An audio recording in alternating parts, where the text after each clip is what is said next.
nouvelle génération d'enfants biberonnés aux écrans est totalement accro à eux, au point qu'on peut maintenant voir des enfants tellement absorbés par leur tablette qu'ils ne se rendent même plus compte que toute leur famille est partie du resto, des enfants qui préfèrent jouer au hockey sur leurs écrans plutôt que de regarder le match de hockey qui se passe juste devant leur nez, ou encore des enfants incapables de rester assis 10 minutes pour se faire couper les cheveux sans que leur mère leur colle le téléphone sous les yeux et scrolle à l'infini sur TikTok.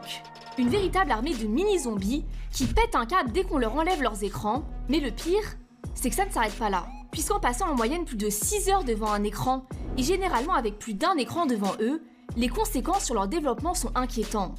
Ces enfants souffriraient d'un grave retard de langage, avec des enfants de 4 ans qui n'ont pas atteint le niveau de langage habituel d'un enfant de 9 mois, mais aussi des problèmes d'instabilité émotionnelle, avec des enfants intolérants à toute forme de frustration, et carrément des problèmes physiques, avec l'explosion de l'obésité infantile et une fonte musculaire dangereuse. On voit toutes les semaines des enfants qui vont très mal et on est en train de créer un handicap qui aurait pu être évité.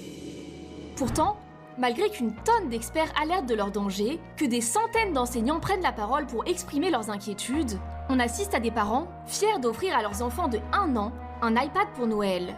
Mais alors, qu'est-ce qui se cache vraiment derrière ce nouveau phénomène des iPad Kids? Est-ce vraiment si terrifiant que ça?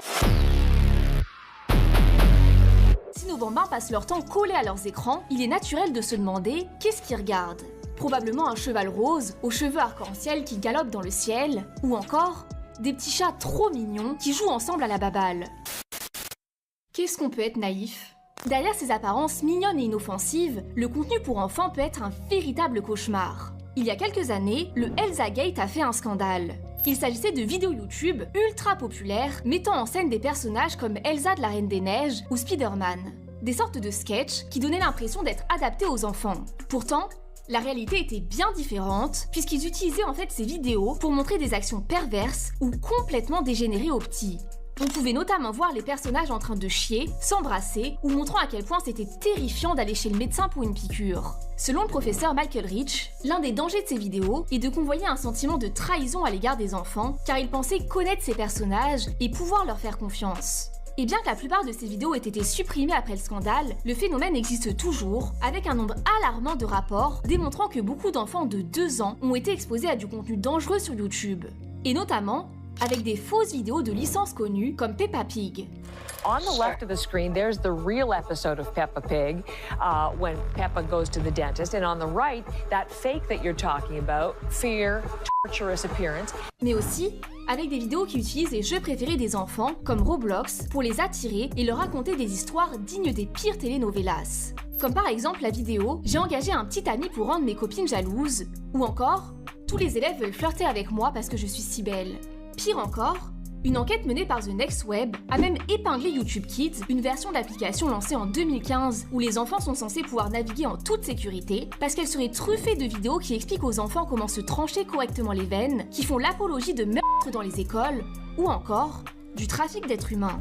Le tout bien sûr pour le rendre attirant parce qu'on parle quand même de contenu pour enfants, sur de la musique tendance sur TikTok ou avec des artistes populaires chez les jeunes. Et on pourrait aussi trouver sur YouTube Kids des vidéos à caractère sexuel et des vidéos promouvant la culture de la drogue et des armes. Et même si YouTube essaye de lutter depuis contre ce type de contenu, les enfants se retrouvent en permanence exposés à du contenu non adapté. Avec récemment un tout nouveau type de vidéo ultra bizarre. Skibidi Toilet. Si tu l'as pas vu passer, c'est une série de vidéos où tu peux voir une tête humaine tourner dans des toilettes avec une musique qui rend ouf en 10 secondes.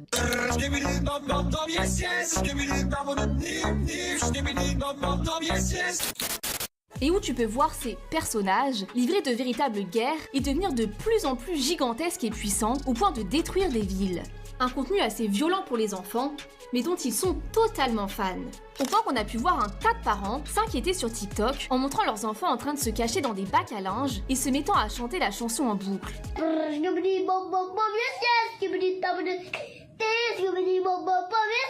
Le problème, c'est que vu que toutes ces vidéos paraissent au premier coup d'œil être conçues pour les enfants à cause de leur apparence enfantine et des musiques entraînantes, la plupart des parents ne se rendent même pas compte de la dangerosité de ce que regardent leurs enfants à longueur de journée.